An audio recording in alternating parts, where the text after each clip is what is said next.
सोचो जरा, अगर डोडो और वूली मैमथ जैसे जानवर फिर से जिंदा हो जाएं और 2028 तक हम उन्हें अपनी आंखों से देख सकें तो कैसा होगा? आज बात करेंगे उन 5 जानवरों की जो फिर से देखे जा सकते हैं इस दुनिया में। तो चलिए शुरू करते हैं।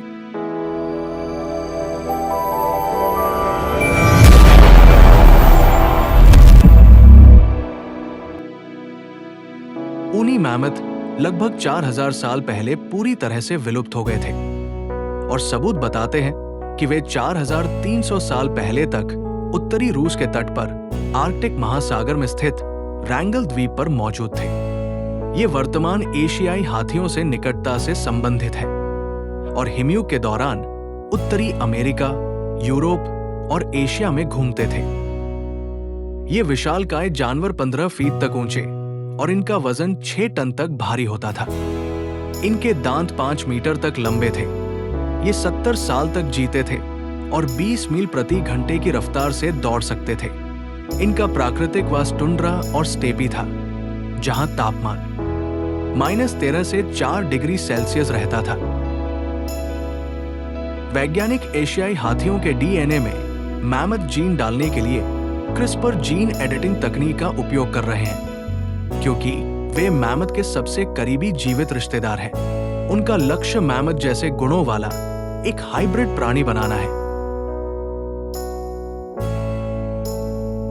पहला, ये बड़े पौधों और पेड़ों को गिरा देंगे, जिससे तेजी से बढ़ने वाली घास आएगी। इनकी जड़ें गहरी होती हैं, जो ज्यादा कार्बन सोखती है। दूसरा, घास का मैदान ज्यादा चमकदार होता है, जिससे सूरज की रोशनी वापस अंतरिक्ष में जाएगी, जिसके कारण वहां का तापमान कम रहेगा। तीसरा, ये बर्फ को सख्त करेंगे। मैमथ बर्फ को रौंद देंगे, जिससे सर्दियों में जमीन ज्यादा ठंडी रहेगी। चौथा, ये मिट्टी को पोषण देंगे। मैमथ घूम फिरेंगे, खाएंगे, जिससे मिट्टी उपजाऊ बनेगी। पांचवा, ये पानी को संतुलित करेंगे। घास से पानी का वाष्पीकरण बढ़ेगा, जिससे जमीन सूखी रहेगी और बर्फ पिघलेगी नहीं। स्टेलर की समुद्री गाय एक विशाल समुद्री स्तनपायी थी, जो रूस और संयुक्त राज्य अमेरिका के बीच बेरिंग सागर में रहती थी।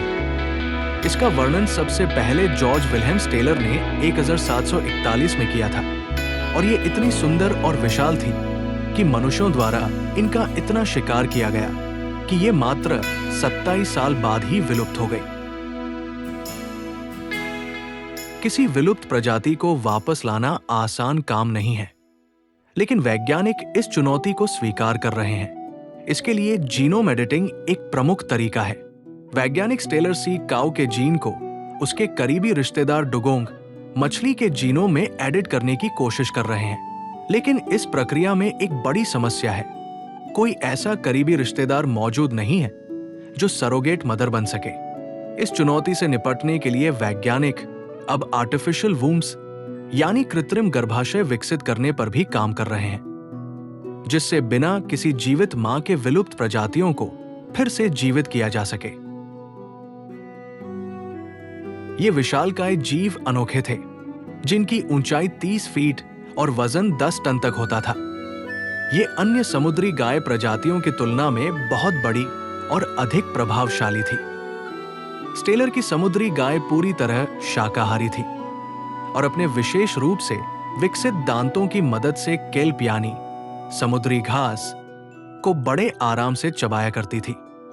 इनकी सबसे अनूठी विशेषता थी उनके शरीर पर मौजूद मोटी चर्बी की परत, जो उन्हें उत्तरी प्रशांत महासागर के ठंडे पानी में गर्म बनाए रखने में सहायक थी। स्टेलर की समुद्री गाय का नाम उसके चरने के व्यवहार के लिए रखा गया था, जो गाय के व्यवहार के समान था।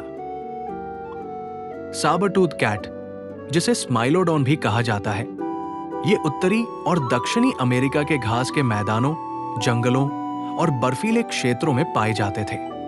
ये मुख्य रूप से आइस एज के दौरान धरती पर घूमते थे। स्माइलोडॉन लगभग 25 लाख साल पहले धरती पर आए और करीब 10,000 साल पहले विलुप्त हो गए। इनके विलुप्त होने के पीछे कई कारण माने जाते हैं, जैसे नए आए मानवों, डायर भेड़ियों और ग्रे भेड़ियों से प्रतिस्पर्धा। साबरटूथ कैट की अंतिम ज्ञात उपस्थिति अमेरिका में दर्ज की गई थी। खासतौर पर कैलिफोर्निया के ला ब्रेया टार पिट्स में इनके जीवाश्म पाए गए हैं। इनके दांत तलवार की तरह लंबे और नुकीले होते थे। ये दांत 8 से 11 इंच तक लंबे हो सकते थे। कल्पना कीजिए, इतने बड़े दांतों से शिकार करना कैसा होता होगा। ये करीब 3 फीट ऊंचे और 5 से 6 फीट लंबे हो सकते थे। ये करीब 436 किलोग्राम तक भारी हो सकते थे। कल्पना कीजिए, एक शेर से भी भारी। इनके गले की हड्डियां शेरों की तरह ही थी, मतलब ये शेरों की तरह दहाड़ भी सकते थे। इनकी अधिकतम रफ्तार करीब 48 किलोमीटर प्रति घंटा थी। इनकी उम्र करीब 30 से 40 साल तक हो सकती थी।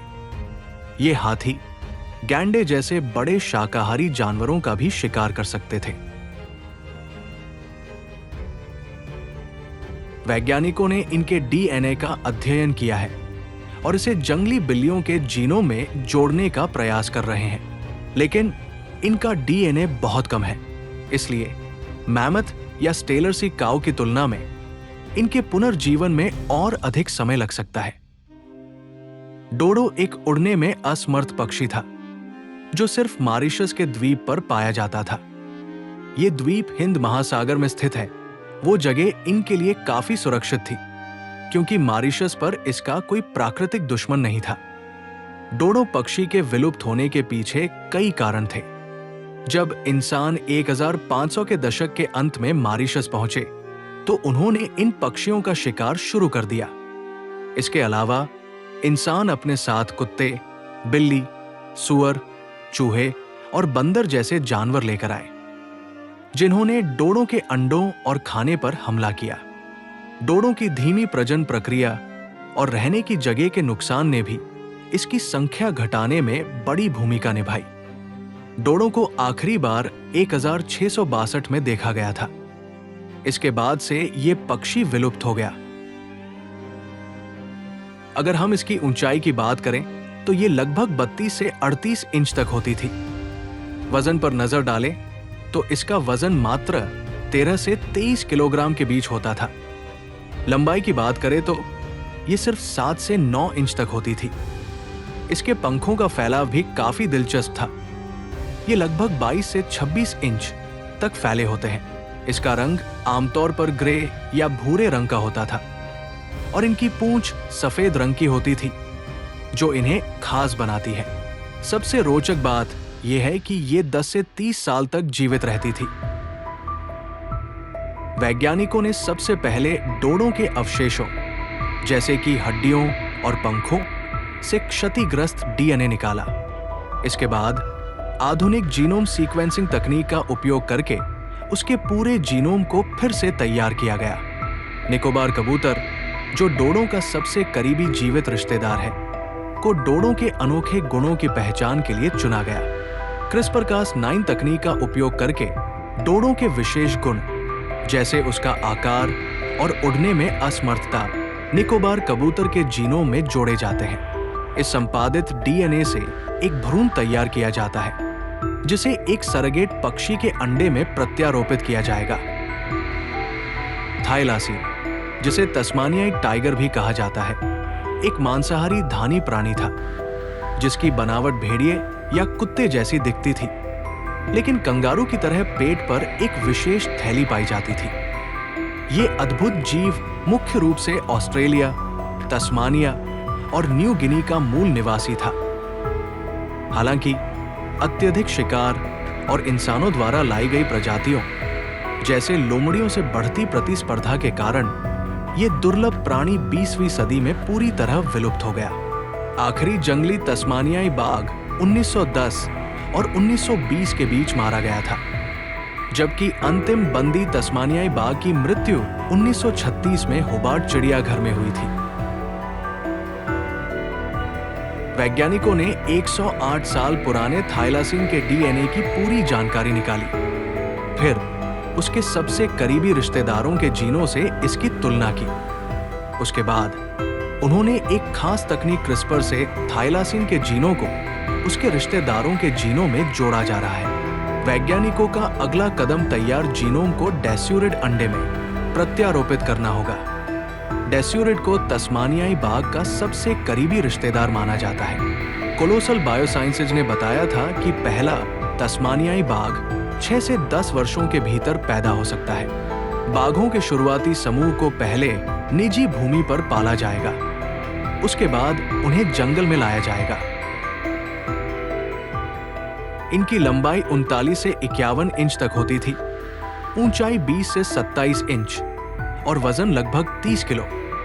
जंगलों में ये लगभग 7 साल तक जीते थे, जबकि चिड़ियाघर में 11 साल तक भी जीवित रहे हैं। ये तेज दौड़ते थे। इनकी रफ्तार लगभग 40 किलोमीटर प्रति घंटा होती थी। इनका आहार मांसाहारी था।